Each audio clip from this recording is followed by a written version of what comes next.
মিনারে শহীদ মিনার প্রাঙ্গণে ইসলামের পতাকাবাহী ইসলামের ঝান্ডা নিয়ে কথা বলতে পারছে, এটা সম্পূর্ণ আল্লাহ তাআলার রহমত এবং বরকত ছাড়া আর কিছু নয়। সম্মানিত তৌহিদি জনতা, 2024 সালের 5 আগস্ট এইরকম মঞ্চে কি আমরা কথা বলতে পারছিলাম? কথা বলতে দেওয়া হয়নি।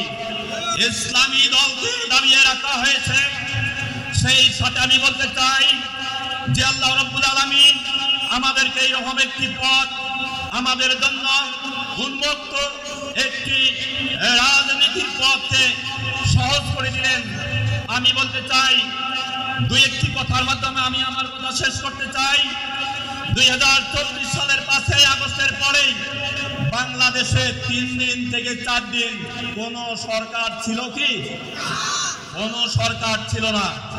এই 3 থেকে 4 দিন ইসলামী ব্যক্তিত্ব সম্পন্ন ইসলামী দলগুলোর ছাত্র সংগঠন তারাই হিন্দুদের বাড়ি পাহারা দিয়েছিল, মন্দিরগুলো তারা পাহারা দিয়েছিল।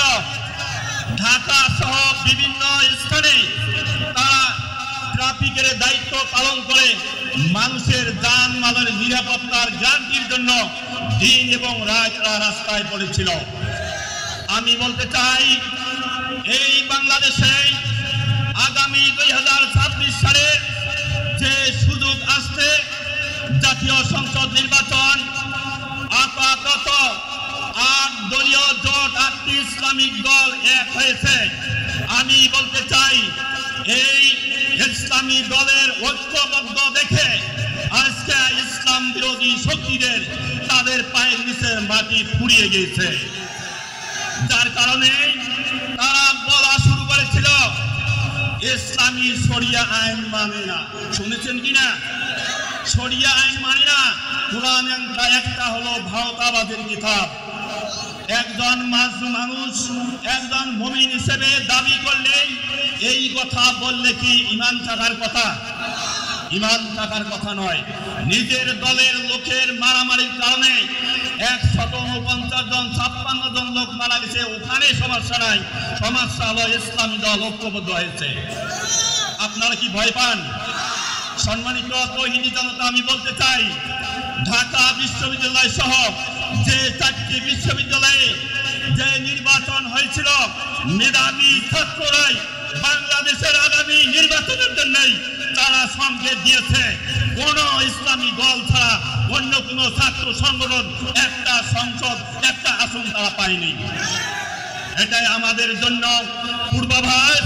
আগামীর নির্বাচন বাংলাদেশে যে আসছে, এই নির্বাচনেই আমরা দেখিয়ে দিতে চাই আগামীর দেশ হবে কোরআনের বাংলাদেশ, আগামীর দেশ হবে ইসলামের বাংলাদেশ। এই পতাকা তলে ঐক্যবদ্ধ আমরা থাকতে চাই কিনা আমি হাত তুলে দেখতে চাই। এরকম করিয়া সম্মানিত ভাইরা, আল্লাহ আমাদের হাতকে কবুল করে নিয়ে গেল। এই হাত দেখায় শেষ নয়। আগামী সংসদ নির্বাচনে যে কোনো দলের প্রার্থী দিলে ওই প্রার্থী নিজের প্রার্থী মনে করে মাঠে ময়দানে আমরা এক হয়ে কাজ করব। কি করবেন কিনা? কোনো ভেদাভেদ নাই, আর কোনো ভেদাভেদ নাই।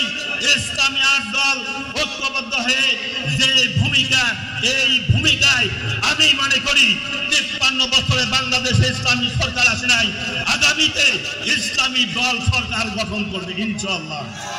আপনাদের সবাইকে এই ইসলামী দলের পতাকা তলে ঐক্যবদ্ধ থেকে, সুসংগঠিত থেকে বিজয় করার ধার্মিক প্রচেষ্টা রেখে আমরা যেন আমাদের কাজকর্ম চালাতে পারি, এই উদাত্ত আহ্বান রেখে আমি আমার কথা শেষ করছি। আসসালামু আলাইকুম ওয়া রাহমাতুল্লাহ।